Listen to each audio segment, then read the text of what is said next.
Hello, and welcome to another virtual event at the Poison Pen Bookstore. I'm John Charles, and today the Poison Pen is mixing things up a bit with our virtual events because our special guest is editor Jennifer McCord. Jennifer has a rich background in books, worked in publishing for a number of years, and she brings some remarkable insights into the business of books and how readers connect with what they like to read.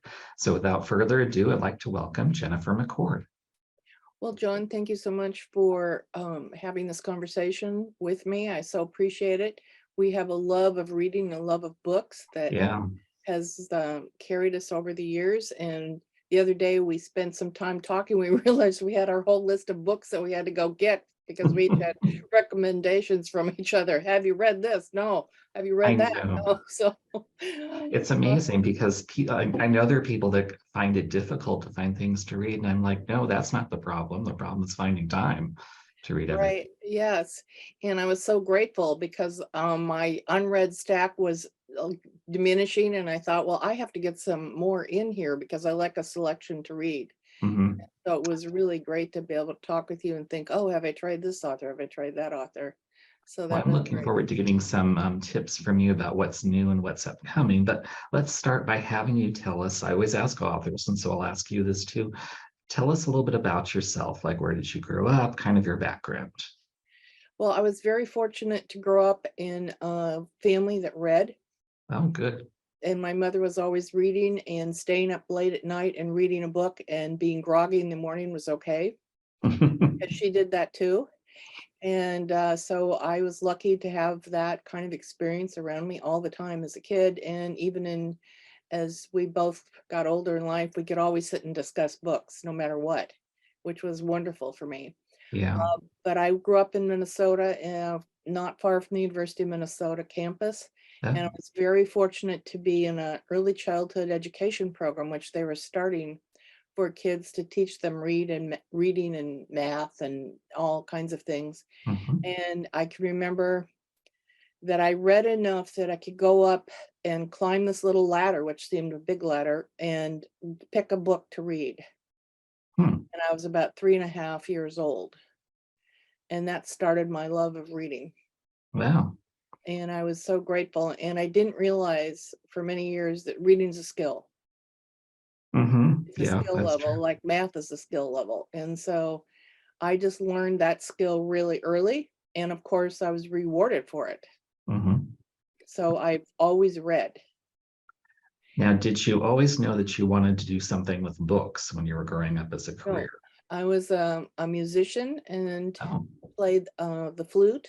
So I did that part of the creative world of playing the flute. I was a history major in the University of Washington. We moved and I ended up in Seattle and graduated from the University of Washington. And I loved the fact that history, or the history department here, not only taught history, but they taught the culture at the same time.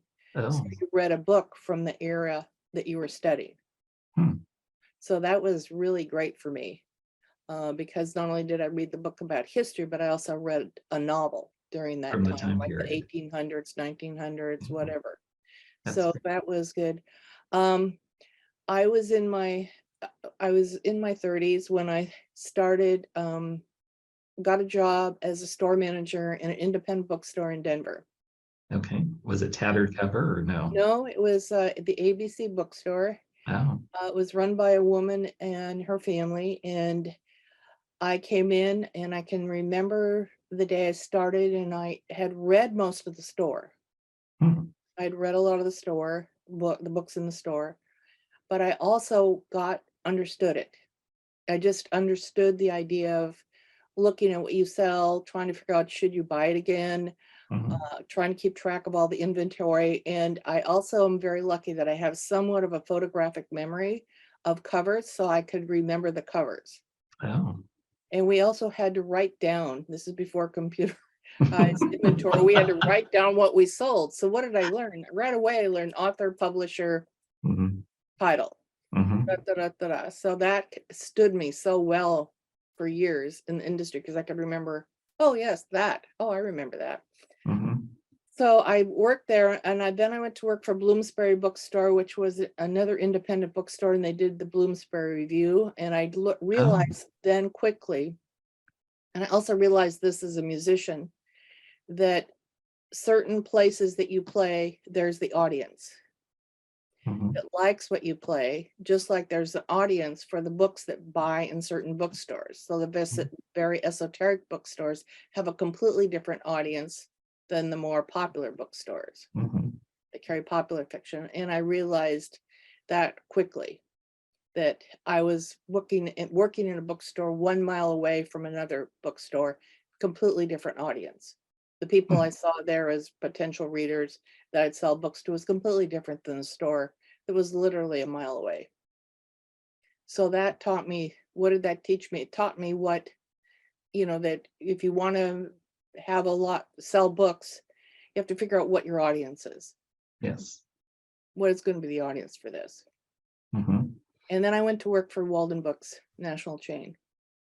And I learned then by how that industry worked and how that company worked, what we sold in different parts of the country, which was always fascinating to me. There are regional differences. People don't think about that because they think of the New York Times bestseller list as being universal, but there Right, are, yeah. right.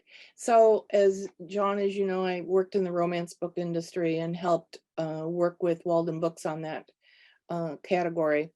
And we also had a 3 or 4 readers that I worked with. It was a romance expert committee. And Oh. we were always talking about what was selling in our area. And I was in the Pacific Northwest. Another reader who worked in the bookstore was in the Washington, D.C. area, and the other person was in the Midwest. Hmm. And we were always looking at what was working and what do we think and what do we think our readers would want. Hmm.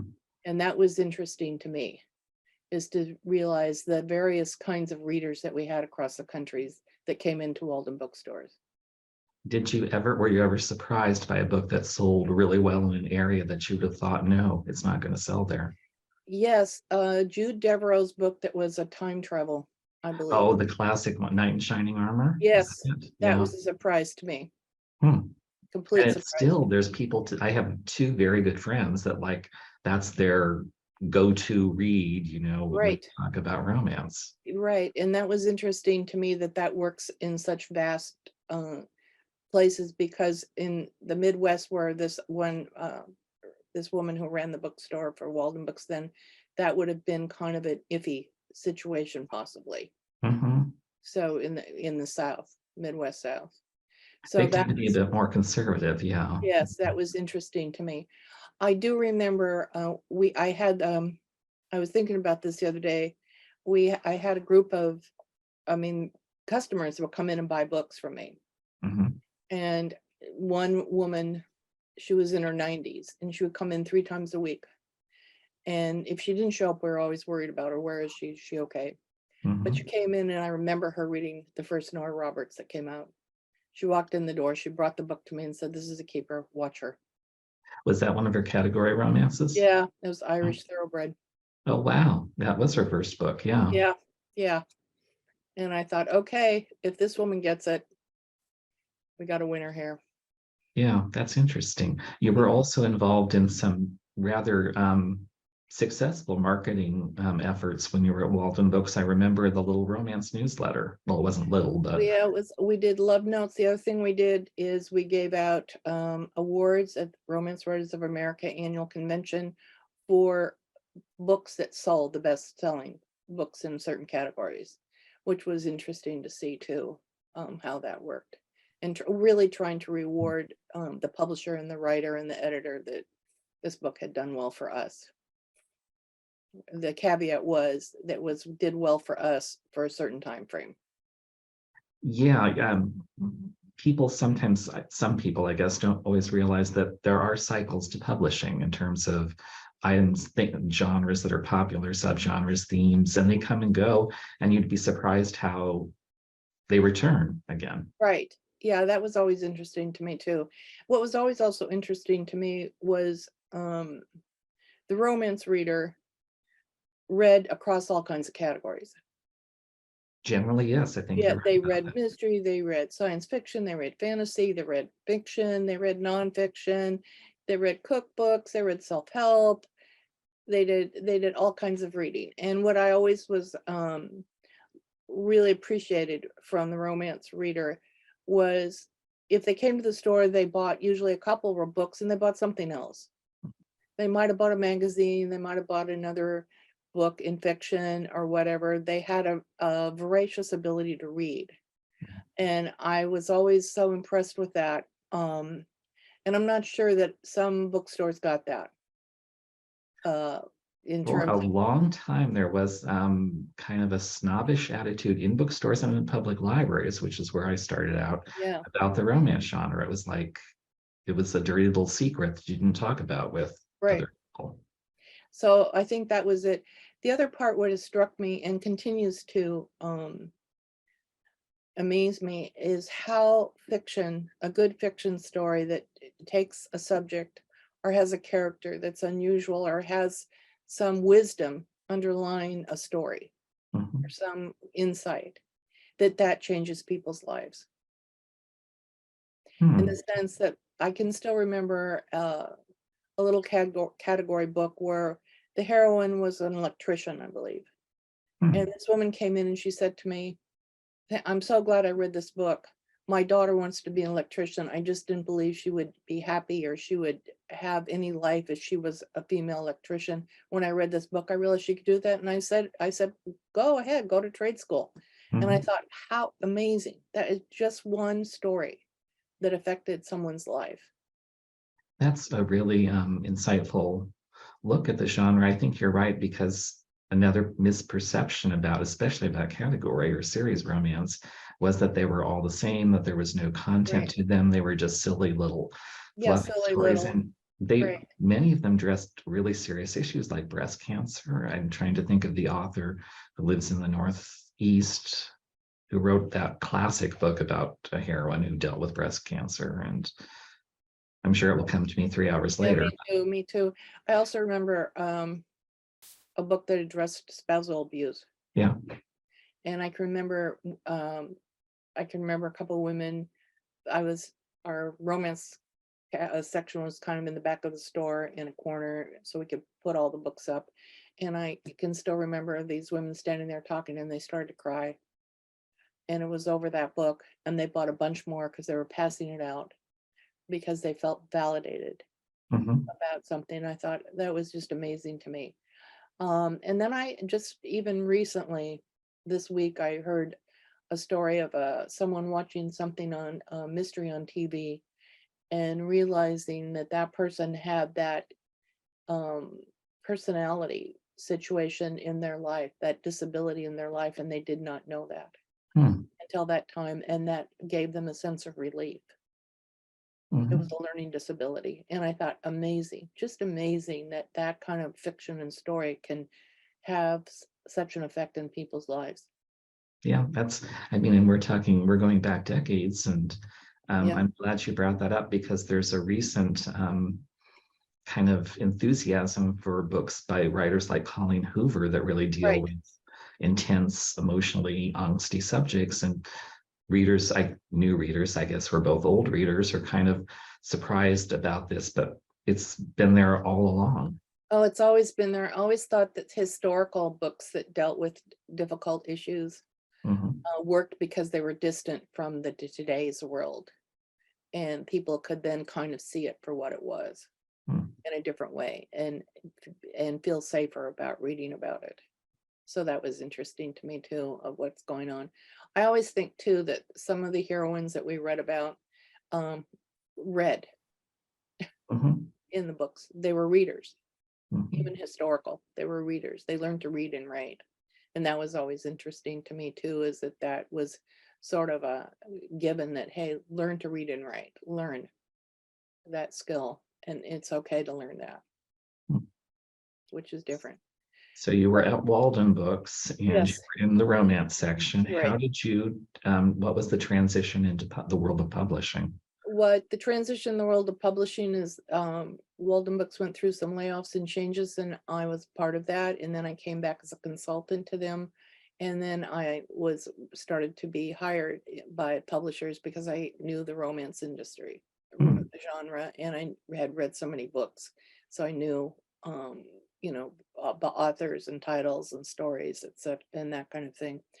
Also, I was out in the Northwest, and I was also president of a writers conference called the Pacific Northwest Writers Conference. And so I had a lot of experience of being around writers and editors and agents, etc., and that kind of thing. And my goal, as also because of being a bookseller, is to find and move forward new writers. We all need new writers in this industry to keep going. Mhm. It's important to find new writers or to encourage new writers and to have a place and information about how to write and how to publish. I mean, we have the internet now, but Mhm. I started working in the industry in the 80s and 90s, and the internet wasn't here. It's really hard for some people now to imagine that world, but yeah, publishing was totally different. You had to like type things out and mail it to agents and publishers, and Right. the process was very different. And learn who was accepting material, and you went to writers conferences or uh, writers groups to find information out. I think the other part is Seattle at that time. We had Microsoft, and then Amazon came to town, and we got into the ebook business. Mm. The University of Washington had one of the professors there is the one who trained a lot of people of how to make an ebook. And I remember going to listen to him speak because I was curious about the history of publishing and how did that work and how did that fit in, and were we supposed to be afraid of ebooks or not? Mhm. And his comment was, forms change, reading doesn't. Wow, that's right. Yeah. We incorporate forms. And I was fortunate enough when I worked with Walden Books is that I also worked in the audio business. Mhm. Walden Books just tried to do romance, audio romance books, Mhm. which didn't quite work out like expected. They were hard to sell at that time. Mhm. Um, and so I had that experience too. So I saw how that worked. It finally, audiobooks are a big part of the industry now, but it's taken time. Mhm. Just like ebooks in 2000 took time to finally figure out how to do that. What was the device to read it on? Yeah, to make something that was more universal rather than Right. specific to one Yeah. publisher. Yeah. Right. So I think in my life, I started my own company, Jennifer McCord and Associates, and then I've been working with various people. I've done some self-publishing, quite a bit of self-publishing, working with authors.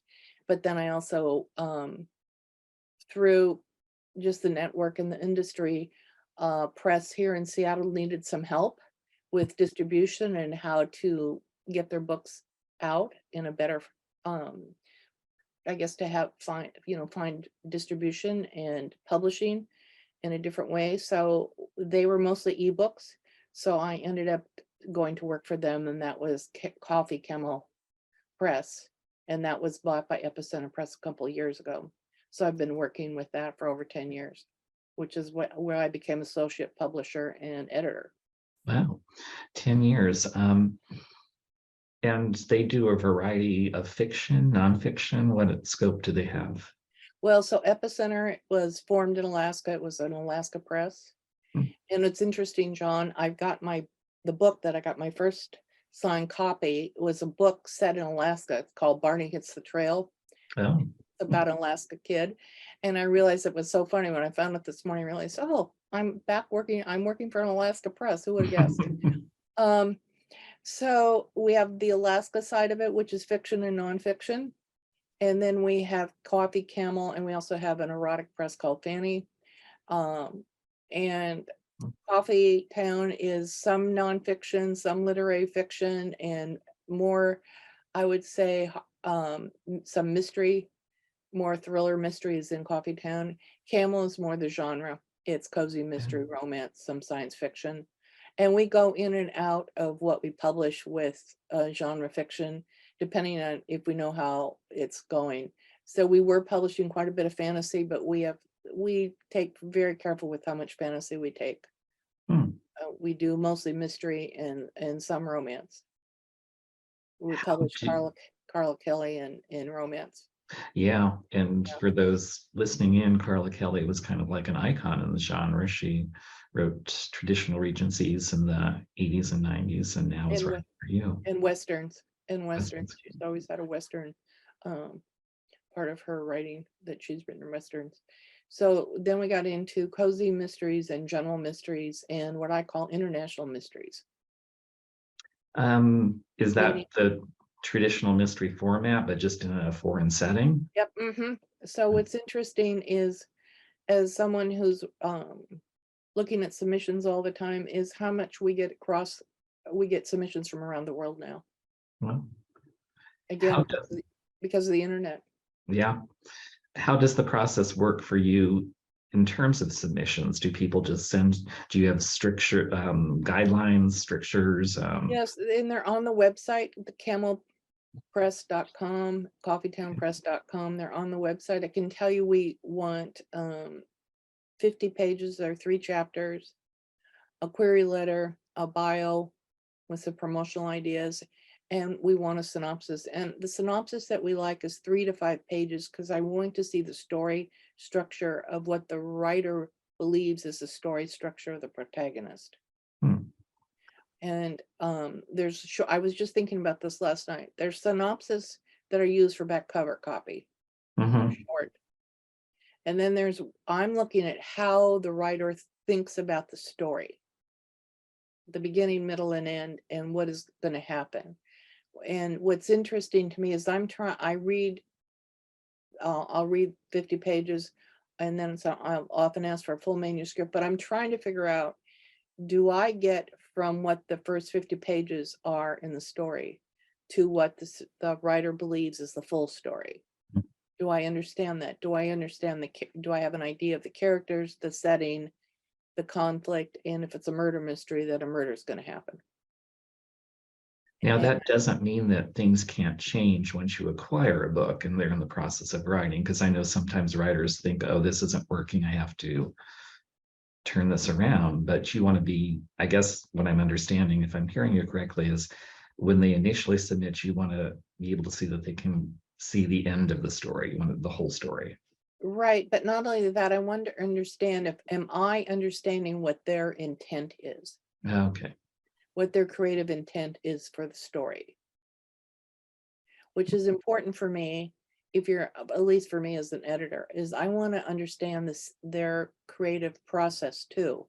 How do they think about their story, so that I can give the kind of feedback that could help them move their story forward, which is important for me to understand how they think about it. And sometimes I find that what's in the synopsis is not in the book. Really? Yeah. So for instance, some people leave out where the setting is, but they put it in the synopsis.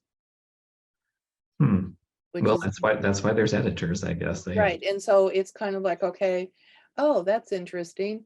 Did you mean to put that in the book? And I also know that there's, sometimes people think, oh, I did have it in version 2. Wow. In the first draft or whatever. So part of it is I'm trying to understand what they're doing, because I think publishing is about building partnerships. It's partnership with the publisher and the author and the agent too, to bring a book to fruition and into production, and to have it kind of launch into the world. And so I want to understand what that partnership means to an author. How does that work for them? And what do they expect? And what's possible? Yeah, it is a partnership between the writer and the editor. When you're receiving submissions, I don't know if you can quantify this or if you want to talk about it, but what makes you decide this is something as an editor I want to see more of, and versus something that just like, well, this is not working for me? I think it's the first 5 pages. Okay. Does it grab me? Is there something that grabs me about this story? It's what is the world that the author has created on those pages? The world that I'm entering into with them, where the character resides, where the major, the protagonist resides, and the antagonist resides. Do I get that world? And then how is that world going to change when murder happens? What upsets that world? And is the character likable? Is the protagonist relatable, likable? is important. Have you ever read a book where you have unlikable protagonists, but the writing is so good you don't care? You just There continue. always is that. There always is that Okay. possibility, that you don't like the protagonist as much, but by the end or at some point in time, you begin to respect them. Okay. There's that part of it. So I guess that's part of it's, John, it's such an intuitive type of thing for me, Mhm. for years of reading, Mhm. of I hope that what I read and if I like a character or whatever, it's all those years of reading that I kind of bring to bear with me as I Mhm. look at this.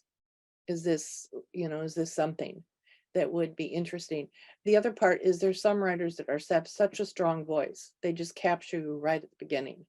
Mhm. And you just can't, you're just driven to keep reading, and you want it, and you want to keep going and going and going and figure it out. So it's also a writer's voice.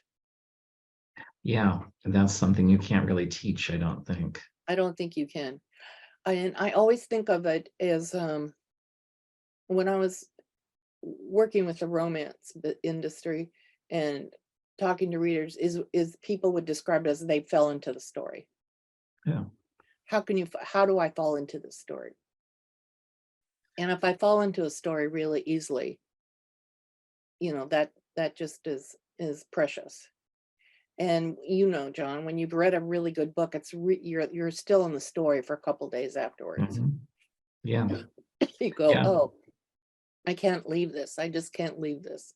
Well, you don't want to because you're afraid you're not going to find something as good. I completely Exactly, exactly, understand.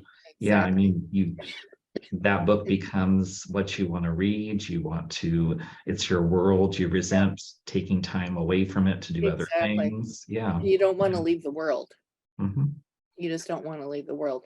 And I think part of it is part of it is how a writer has set up the story so Mm. that people can fall into it and relate to it and figure out and want to continue to read of what's going to happen, Now you regardless of what it is. yeah. Fiction, even nonfiction. Yeah. Nonfiction the same, and mystery, romance, whatever. Where have they created that world? And what's interesting to me is working in fantasy is that really became apparent is how fantasy writers create a world. They have so much work to do to create that world Mhm. that's believable for the reader. You have very wide-ranging tastes as a reader. At least that's my perception of you. But as an editor, can you ever, if you got a submission and it wasn't your particular taste as a reader, but you still recognize that the book is strong for what it is, you can still work with that, can't you? Right. And the wonderful thing is that we have some what I call an editorial group Uh, work, and the publisher reads a lot as well. So it's a discussion. hmm, It's a submission discussion. And then the question gets to be is, can we do justice to the book when we publish it? Can we give it the best that we can do? And do we even, we're known for mystery, quite a bit of mystery, some romance and Alaska and some nonfiction. Is it out of our wheelhouse? If it's so unusual out mhm. of something that we publish, I'm always concerned that will we get the kind of recognition the book deserves, is what I mean. Can we do the book justice? Do we That's get the really nice that you're thinking about the author from that perspective too. always thinking about the author from that perspective, because um, I just feel as a creative person and someone who was a musician and stuff too, you want to have people understand what you write and get the best chance that you can to have that experience. And so I always think of that. And if there's a book that I really love it, but I don't think we're the press for it, I will try to recommend, try this press, try that press, try something else, find an agent for this book. It's such a strong book that, for you, it might be better for you. I think that can be sometimes for aspiring writers. They don't always appreciate that or understand it, but just because you submit your work to one publisher and they're not accepting, that doesn't mean you haven't written something that's good. It just means the match is not good between you and that That's like, publishing house. yeah, that's exactly right. I remember well, talking with publishers years ago. It's some they're trying to build an author, and I was saying it's kind of like trying to find the right venue Hmm. for this right, book. And I think of I guess part of it is I used to be a solo musician at times when I was a teenager. Mhm. I would stand in front of an audience and play, and I would hope that they would get what I was playing. And sometimes I felt that where I was playing was not the right place for this piece that I was playing, and that got brought home when I went to visit my family in the Midwest of Minnesota, and I practiced and practiced a really, I think it was probably a Bach piece, and I played it for my relatives, and they were like, you could tell they were losing interest. And then I played a really simpler song that was, I think it was a polka and some other song, and everybody loved that, and they started cheering and clapping and oh, Jen, you're doing such a great job. And I realized, okay, what did I learn there? I learned, well, that piece for that group, probably not so much, even though I believed in it was great. But this other piece that was fairly simple that seemed to me like, oh, geez, that's simple, they loved. So again, I learned, audience matters, venue matters, whatever matters for the audience, for a reader too, readers.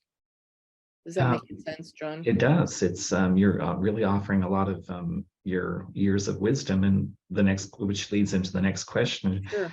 For those aspiring writers that may be listening and want advice, what advice would you give to them to kind of see them become more successful? What are some of the common mistakes that you think new writers make that could be turned around? Well, John, I wrote this out and I've been teaching on this because I'm also a guest lecturer at various writers Oh, programs and some at the University of Washington. So one of the things I think is really important is to read. yeah. It's to read. If you're going to write in a mystery genre or romance genre or even nonfiction genre of memoir or even a nonfiction self-help, read. Mhm. Understand how that works. Understand the craft that of the work that you're writing into. Understand the genre that you're writing. Mm. I think it's important. So I'd sometimes get submission for a murder mystery and it says the murder is not solved at the end of the book. And I'm like, well, I'm glad that you wrote that, but for us, the conventions of the genre, readers expect to Mhm. have the murder solved at the end of the book Mhm. and that justice is done somehow. So that's important to understand that. So one of the things is it's okay to take a writing class. Mhm. If there's community college or um, some universities offer certificate programs, you can do so much online these days.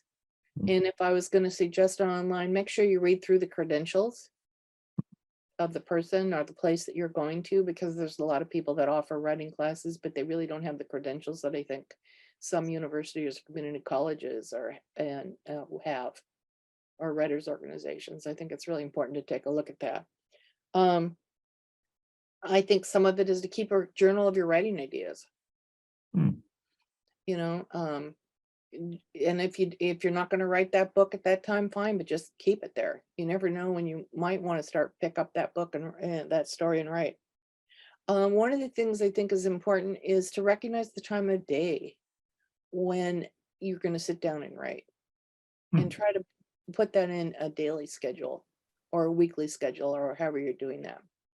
And I recognized this for me when I was writing a column for Walden Books and doing other writing projects, is when did I write? And I wrote at 3 o'clock in the afternoon. Mm. And I realized, well, why did that happen? Well, because I used to come home and I would practice my flute.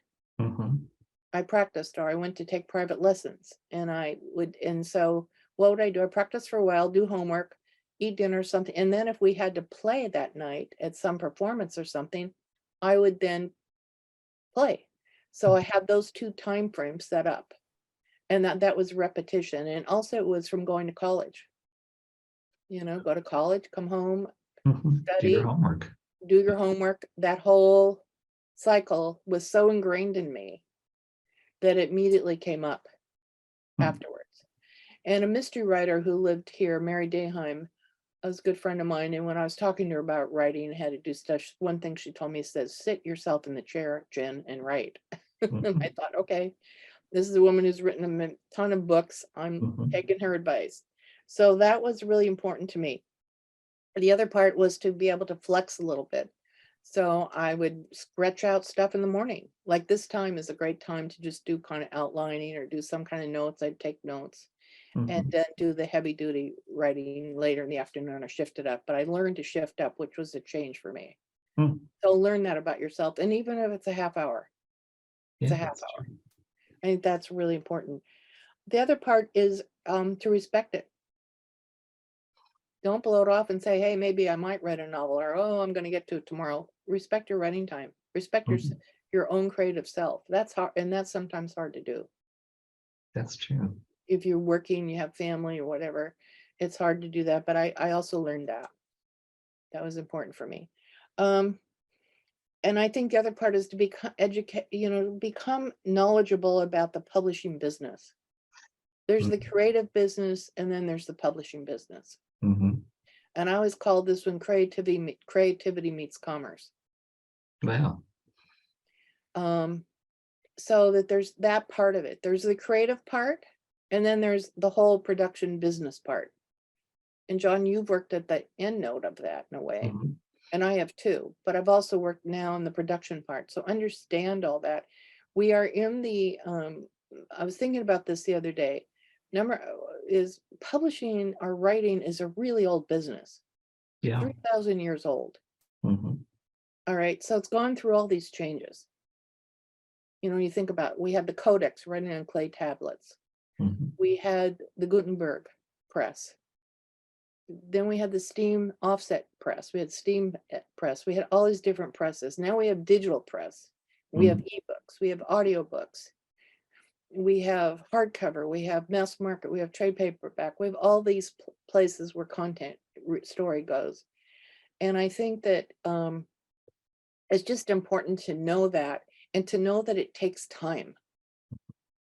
There's this image, I feel the pressure as an editor. Oh, I've turned my manuscript in, you've edited it, and it's going to be out in 3 weeks. No, it's not. That's, if you're self-publishing and indie publishing, maybe yes, but we all have specifications, we have guidelines, we have formats, we have things that we have to follow, and that's I would say way more complicated than it was 5 years ago.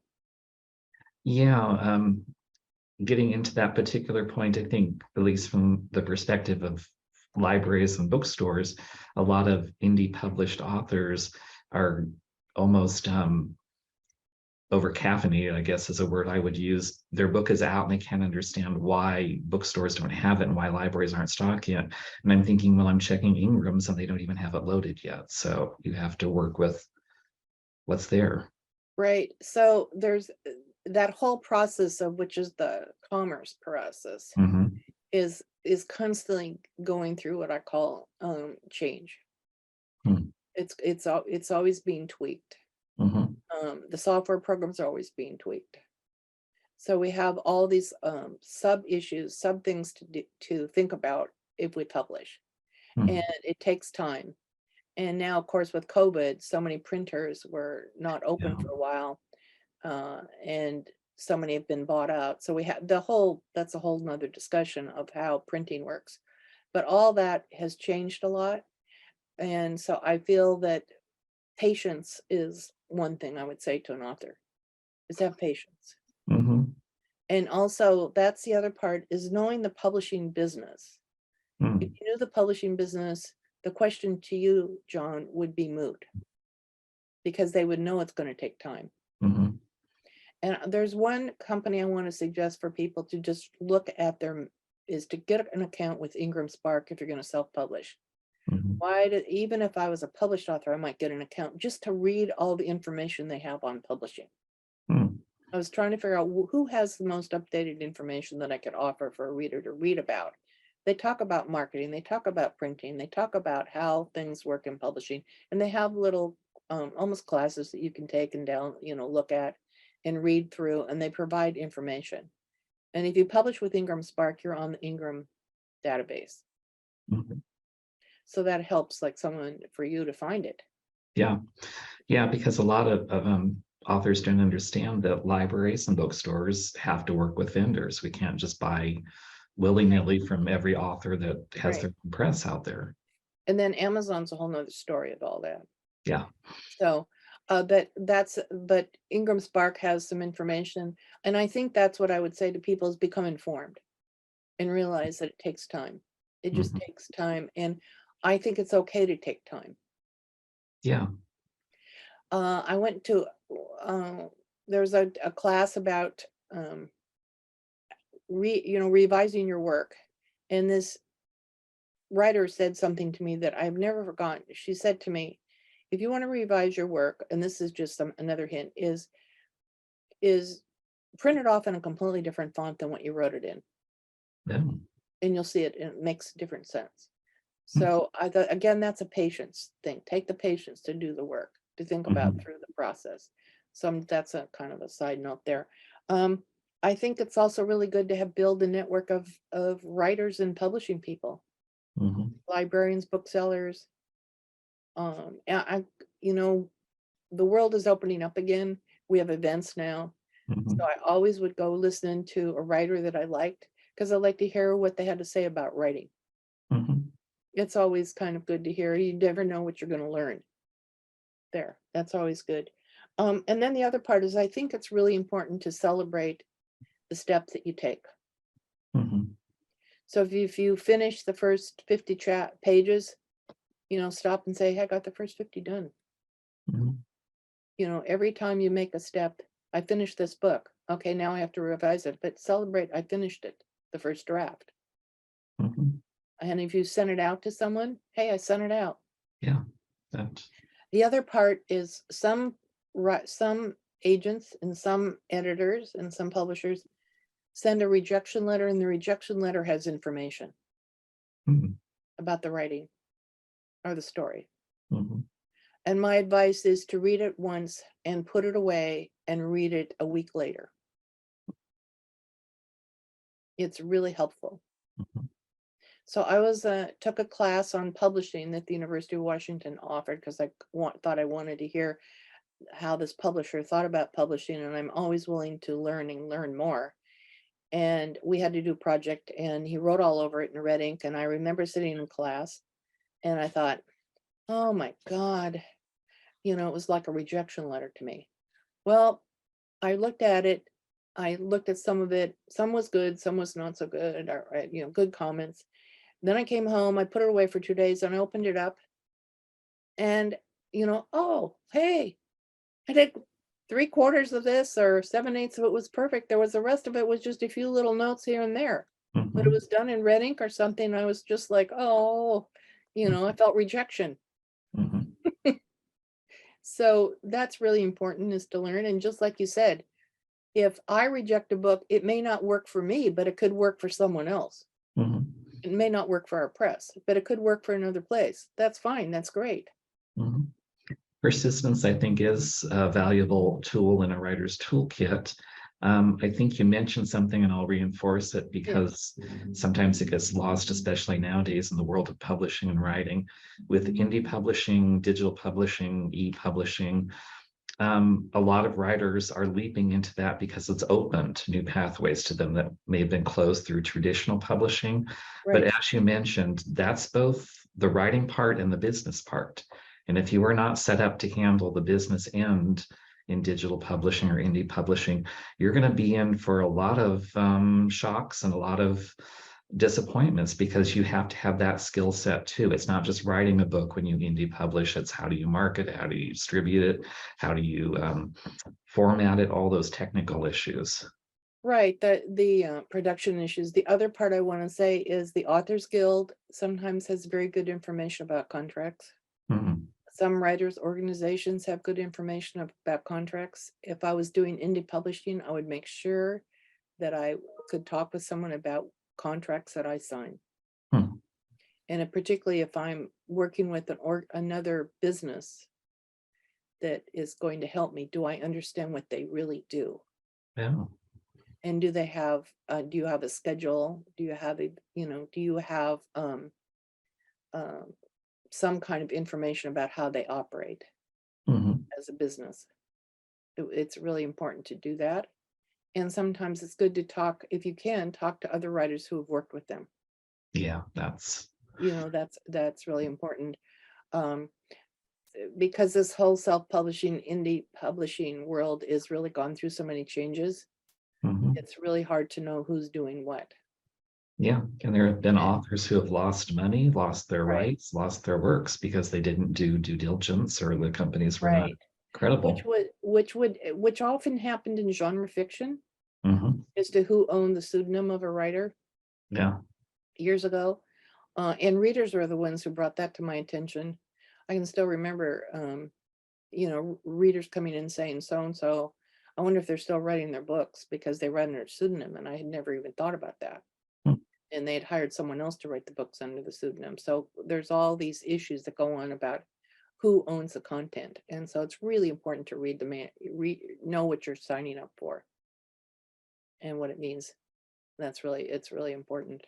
I think it's in a number of places, cities have lawyers that work in the arts for a reasonable price to Hmm. go in and get some advice, and I always recommend that. I have always had an attorney too for Hmm. years. I just have an attorney that I know who works in copyright law.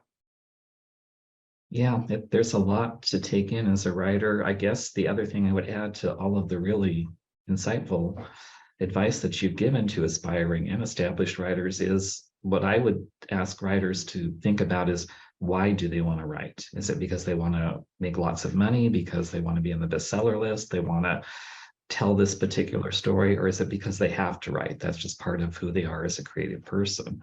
Yeah, and so again, going back to the when as a when I work with as a publisher and we sign a contract or we're going to go to contract, one of the things I try to do is talk to the writer at some point about what are their goals Mhm. and is it doable for what we do. Mhm. And in self-publishing, when I've worked with self-publishers, that's the number one question. What's your goal here? How do you think this is going to work? And what kind of work you want to do? Like you've said, there's the business side of it, there's the creative side of it, and who's going to do that for you? Are you doing it yourself? Mhm. And how to do that? Yeah, that's true. Now I know that we want to take a little bit of time before we run out of time because you have some really fascinating and intriguing books on your schedule. Can you give us any hints about what might be in store for readers from Ken? Well, one of the I thought I'd bring about is Greenwich Mean Time, which we're sort Yeah. of stepping out of our category. It's more of a political thriller, and it's by Reed Bunzel. And he's written other books for us. So when he said, "Hey, can I do this thriller?" I went, "Yeah, let's see what it is." So it's really a story of a photojournalist who stumbles across the side of an old airplane crash at the edge of a Himalayan glacier, and she's runs across a dark, deadly secret. And then there's an assassin who's also trying to kill her. Hmm. And then so that it's a very interesting story because we have various assassins, but one of the persons who's a hired assassin or who does the work is a gifted man, and he's an interesting character Hmm. because there's a character who you would normally, do I like this guy or not? Yeah, But he's that's very, very compelling. He was considered one of the most lethal men alive, and he's presumed dead. hmm. People presume he's dead. He's been living in Africa, and all of a sudden he comes to essentially rescue this person. So that's interesting. One of the other books that I found really interesting, I know John, you like this too, was the Janet Buck book, J.L. Buck, The Dead Cannot Yeah. Hide. Mhm. It's a Regency spy novel with a touch of romance. A little bit of murder. Yeah. Yeah, 1812. And it's what's interesting to me is this character has been a spy, and he's had a somewhat contentious relationship with his father, who thinks that he sort of doesn't really do anything. What is he really doing? You find out he's really been a spy, and he has a group of spies, and he has a friend, Lady Anne, who helps him. And that was interesting. It's kind of a spy cozy mystery. We also have a book that got a good review with PW called Clean Win, which is a story of a guy who's a private investigator, but he's really been known for being a bodybuilder Hmm. in a small town. And so he gets involved in the murder of a young woman, and he's pulled into this politically charged case, and he also becomes the target of a local power struggle. Hmm. So that's kind of interesting, because he's this guy who everybody else knows him as the blonde bomber, I believe. Oh. And so that's kind of interesting, just in a completely different kind of character. So I like that book for that standpoint. Then we have a guy who's from Australia, and his books are The Sand Digger Skull, and this is set in East Timor, which is in Indonesia. And an agnostic Catholic priest and an old woman believed to be a witch become key to an FBI agent and her Timorese police colleague for unraveling the truth behind this historic killing.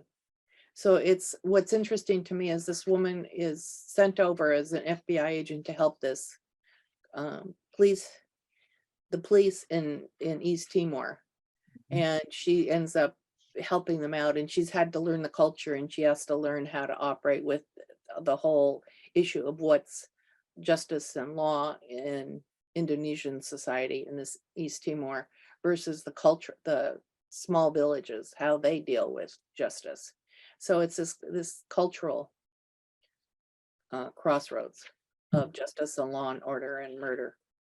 And it's a very interesting story, and it's the second in the series, and it's quite good. And then those are just the first couple ones I thought would really be good for us to talk about, that I thought were really helpful. Oh, and then there's one other that I liked, that I thought was good, called Diamondback Revenge, which is set in Wyoming. Hmm. And this is about a woman who was a police detective, and she comes back home to be a private investigator. Oh, And she's known for finding people. wow, that does sound interesting. And so she goes out, and really interesting stories. A local shop owner's rattlesnake taxidermy display is stolen, and she wonders why. Hmm. Yeah, that is intriguing. Yeah, and then it turns out there's a disappearance of a family member and what's going on. Well, you do have a very Eclectic. no, well, you're wide ranging, which is good. And one of the books that you had sent me that we talked about that has been out for a while was The Case of the 61 Chevy. Yes. And when you were telling me about that, I'm like, no, that's nothing I want to read. It sounds totally out of my wheelhouse as a reader. And why are you even suggesting that? And then I read it, I realized, yes, I mean, it's not something I would normally read, but that's the example of a writer who has such a compelling voice that you're like, okay, I'll go along for the ride in this case. Yeah, that's a great description. You're going along for the ride. Mhm. And I'm not someone who's a car person, like Mhm. the characters are in the book, because they run a used car dealership. What got me is Identical Twin story, because I have sisters who are identical twins. Wow. And I thought that Tom Sherry, who's this former pro basketball player, really wrote that well. Mhm. So there's a character author who had such a compelling story Mhm. that you fall into that story, you fall into the setting, and all of a sudden you're back in the 1960s, on the edge of the 1970s, and you wonder, how's this going to work? And You do have a I really, thought it covered that whole cultural issue, the issue of the 60s, really well, you did. besides the murder Um, mystery. Interesting, John, about how you would think that. Yeah, I think it's important, and you may have mentioned this or other people have, but as a reader, when you're talking about looking from things from a reader's viewpoint, sometimes you need to take a chance on a book. We all get too comfortable in what we like and what we don't like, and we're unwilling to stray out of that lane. But maybe give something you would never read a chance. Maybe read the first 5 chapters if you don't like it, or the first 10 pages or whatever. You don't have to read the whole thing, but you never know when you're going to discover something that you would have missed. And I think that, John, having discussions like this and having discussions with our readers are, going to events now, maybe even online events, Zoom events. You take a chance with what a writer's writing and hear, and you become intrigued. Hmm. And somebody recommends a book to you. Yeah. And I'm very fortunate that I have a number of sisters. We all are readers. So a couple of them are in book groups. So we talk about what we're reading and who's reading what's your book group interested in, what's happening. And you think, oh, okay, well, I'm going to try that Mhm. because that seems like an interesting story. So that word of mouth of a story about a book is always really good to hear. And some It's people on Facebook post their top 10 books so that they thought they were surprised that they read for the year. And I thought that was always interesting to see what people are reading. You're right. I think word of mouth is the one marketing tool that is the most valuable and the least able for publishers to wrap their fingers around. You can't control it. It's out there, and I think maybe I made this connection other people have before, and I'm just slow, but maybe that's the whole reason why things like book talk and all these things are so connecting with readers, because you're watching other readers talk about books. And there's that connection there. Yeah, I think that's, you know, that is exactly what it is people can figure out a way to connect about books and what's happening. For me, I was lucky because people would come to the bookstore that I was working in. They come to the library, so I Mhm. could hear it, and I would hear about books. And because I've been in the industry for a while, people will say, "Hey, Jen, you should be reading this book." So, Mhm. you and I talked about this the other day, our list of books that should read oh, Mhm. I didn't know about that author. Um, so there is that is a great experience, and I'm really fortunate. And I have dinner or lunch or something with people in the book trade about once every couple of weeks. So I hear, what are you reading? So I can feel like I'm hearing what people are reading. And the other little thing that I think is interesting is those little free libraries that people put out in front of their houses Mhm. or apartments or where they live, and people put books in there, and people go pick a book. Mhm. So it's, hey, let's try it, or come to a library and try it. Yeah. Um, so there, and I think that's the other part that I would is advice for anybody who wants to write and publish is figure out why you buy a book. When you go to a bookstore, why do you pick that book up? What is it about that book? What is Yeah. it about that author? I would hazard a guess for many people it's the voice. When you pick it Right, up, if you right. connect, then that's it. That's And maybe the setting. setting to. Yeah, I will though have been in the past people who came into the library or the bookstore. I'm going to Paris and I want to read books set in Paris or something like that, which is kind of a sub category of readers. But yeah, you're right. Yeah. And so, of course, I just talked about the titles of these books and not the authors. So, Diamondback Revenge is by Cindy Reinders. Sandigger's Skull is by Chris McMillan. Mhm. Uh, Janet Buck, I did say that. J.L. Buck. Clean Wind is by Kevin Doyle and Reed Bunzel. Yeah. So I think part of it is that what you said is to just take a look. And I also think sometimes the other thing I think people are very concerned about right now is storyline.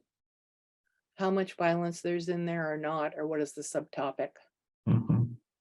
After people being isolated with COVID and everything, I think some people just do not want to read too much tragedy, I would say, Yeah, that in has been general. the whole kind of inspirational or Right. comfort reads or things like that have kind of. So that's why I think cozy mysteries work for people. a lot at some point, because amateur detectives, sometimes there's a private detective in or private eye involved, or there's the police involved. But the other part is the murder usually happens off, I call it off scene, and it's not a violent, you don't see it very often. You don't see it always in action. Um, there's not a lot of violence in those books.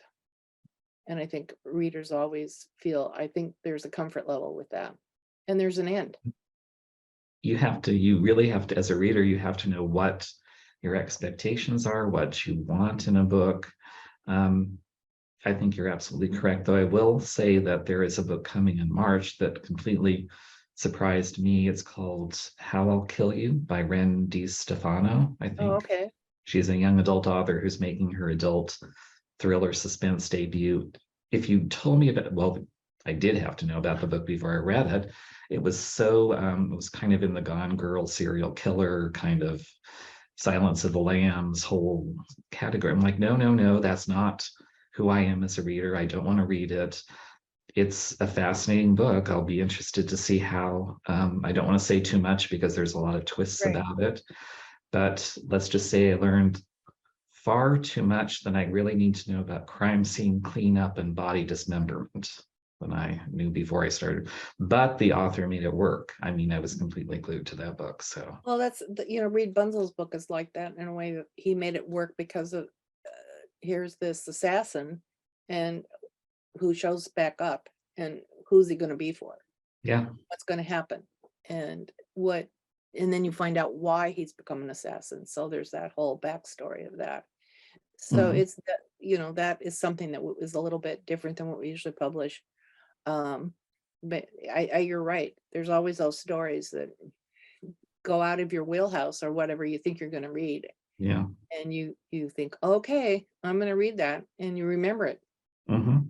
Have to give the author credit for what they do. Yeah. And I'm always grateful for that, because I think it expands my uh thought of what is story. That's a really wonderful way to end it. I can't believe an hour has flown by. I can't either. It was so much fun. Thank you, John. I so appreciate this. And I appreciate you're willing to talk with me about books. I miss those times of spending time with talking with people about books. Yes, hopefully we're going to get more back into that. I really want to thank Jennifer McCord for her vast knowledge of the book business, publishing, writing, and reading. We were fortunate to have her as a guest at the Poison Pen virtually. I'd like to thank those listening in to another virtual event at the Poison Pen bookstore, and we look forward to seeing you again. Thank you, Janet. Or I'm And sorry, thank you. Jennifer. Yeah, thank you. And for all of you that listen who are writers, I'm really grateful that you're writing. We need all the writers. You have writers have and for me, writers have been a valuable thing for me because I have a story that I can read. Yeah, I mean, as book people, we would be at our wits' ends without Yeah, books. I'm sort of fumbling around with that, but I really just want to say to all the writers, thank you for writing. Mm. Thank you for bringing your stories out and trying it. I'm grateful. There's so many memorable stories that I've spent my hours and time with, and I'm always glad when I've been able to read a good story. Thank you, Jennifer, and thank you for tuning in, all those listening.